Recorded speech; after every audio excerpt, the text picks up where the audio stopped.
Titus chapter 2, it tells us that the grace of God has appeared, bringing salvation to all men, instructing us to deny ungodliness and live righteously, sensibly, and godly.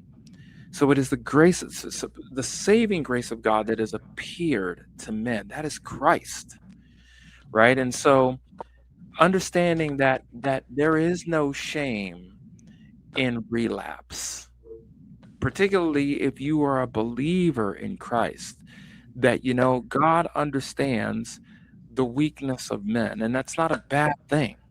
That sometimes we're going to have periods of peaks and valleys, right?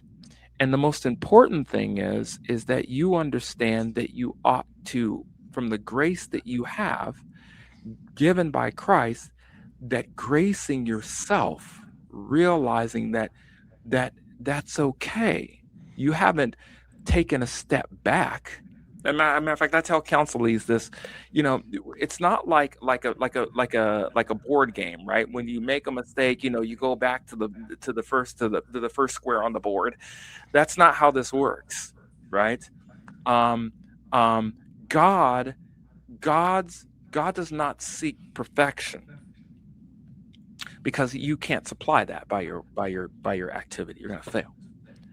God has to supply that. So if God has supplied it in Christ, what does he want? He wants you to be intentional, right? So if you relapse, that's okay, right? Reset, readjust. As a matter of fact, I tell my counselees all the time that, if let's say you fail or you relapse, look at the win. Hey, I was 10 minutes it took me to relapse. Now it's 5 minutes. Mm-hmm. That's progress. Let's try for 2 minutes next time. You know what I'm saying? So you know, uh, uh, the perspective of grace gives us the ability not to fail. We're always going to fail, but gives us the ability to be intentional in our progress.